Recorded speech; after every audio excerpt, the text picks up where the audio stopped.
অন্নপূর্ণা যোজনা নিয়ে সবচেয়ে বড় আপডেট, ৩,০০০ টাকা ফেরত দিতে হবে যারা টাকা পেয়েছে। কাদের ফেরত দিতে হবে? মুখ্যমন্ত্রীর ঘোষণা, আর মাত্র 10 দিন। তো দেখে নেওয়া যাক গুরুত্বপূর্ণ আপডেট, কাদের টাকা ফেরত দিতে হবে। এবার আরও কড়া পদক্ষেপ করতে চলেছে মুখ্যমন্ত্রী শুভেন্দু অধিকারী সরকার। অন্নপূর্ণা যোজনার অধীনে নাম নথিভুক্ত হলেও আবারও নথিপত্র যাচাই চলছে। এবার নাম বাদ যেতে পারে অনেকেরই। সূত্রের খবর, অন্নপূর্ণা যোজনা থেকে যাদের নাম বাদ যাবে তাদের ৩,০০০ টাকা ফেরত দিতে হতে পারে। সম্ভাবনা আছে ৩,০০০ টাকা ফেরত দেওয়ার, যাদের নাম এই তালিকা থেকে বাদ যাবে। অযোগ্য বিবেচিত হলেই কড়া পদক্ষেপ করবে রাজ্য সরকার।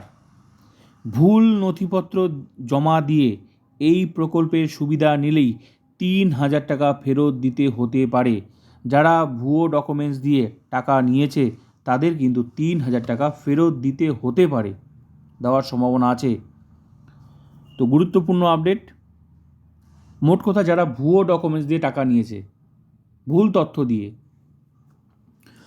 মুখ্যমন্ত্রী জানিয়েছেন অন্নপূর্ণা যোজনার তালিকায় এমন কিছু নাম নথিভুক্ত হয়েছে যারা যোগ্য নন। এবার অযোগ্যদের নাম তালিকা থেকে বাদ দেওয়ার জন্য বিধায়কদের দায়িত্ব দিলেন মুখ্যমন্ত্রী। মোট কথা এই সরকারের পরিষ্কার বক্তব্য, যোগ্য হলে একজনও বাদ যাবে না। প্রত্যেক যোগ্য মহিলাই টাকা পাবে, প্রত্যেক। এটাই হচ্ছে পরিষ্কার বক্তব্য, একজনও যোগ্য বাদ যাবে না, টাকা পাবেই, 100% পাবে। এই সরকারের মূল লক্ষ্য কিন্তু এটাই। কিন্তু হ্যাঁ, অযোগ্যরা কিন্তু টাকা পাবে না। মুখ্যমন্ত্রীর স্পষ্ট বক্তব্য, পারিবারিক বার্ষিক আয় 1 লক্ষ টাকার বেশি এরকম অনেক নাম, যাদের পারিবারিক আয় 1 লক্ষ টাকা মানে বার্ষিক, বছরে 1 লক্ষ টাকার বেশি এরকম অনেক ব্যক্তির নাম কিন্তু এখানে এই তালিকায় আছে, নাম অন্নপূর্ণা যোজনা তালিকায় যুক্ত হয়েছে।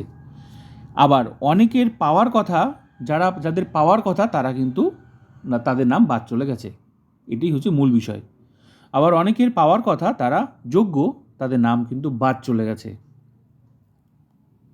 মুখ্যমন্ত্রী জানিয়েছেন একজন যোগ্য মহিলাও অন্নপূর্ণা যোজনা থেকে বঞ্চিত হবেন না, একজনও বাদ যাবে না, যোগ্য বাদ যাবে না, যোগ্য হলে টাকা পাবেই।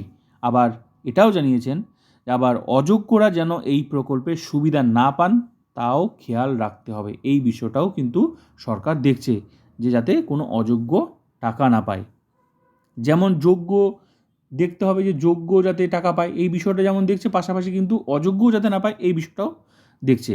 তো মুখ্যমন্ত্রীর নির্দেশ অনুযায়ী আগামী 10 দিনের মধ্যেই অন্নপূর্ণা যোজনার তালিকা থেকে যোগ্য 10 দিনের মধ্যে যোগ্য অযোগ্যদের বাছাইয়ের প্রক্রিয়া শেষ করতে হবে। মুখ্যমন্ত্রী কিন্তু এটা নির্দেশ, আগামী 10 দিনের মধ্যে কারা যোগ্য কারা অযোগ্য একদম ঝাড়াই বাছাই করতে হবে। 10 দিনের মধ্যে বাছাইয়ের প্রক্রিয়া শেষ করতে হবে, যোগ্য অযোগ্যদের বাছাইয়ের প্রক্রিয়া শেষ করতে হবে 10 দিনের মধ্যে। তার মানে বোঝাই যাচ্ছে যে যোগ্যরা টাকা পাবেই, কিন্তু অযোগ্য হলে কিন্তু টাকা যারা পেয়েছে, যারা এই প্রকল্পের সুবিধা নিয়েছে, তাদের কিন্তু টাকা ফেরত দিতে হতে পারে। এখনও নোটিশ দেয়নি যদিও, কিন্তু দিতে হতে পারে। বাকিটা সময় কথা বলবে। তো গুরুত্বপূর্ণ আপডেট।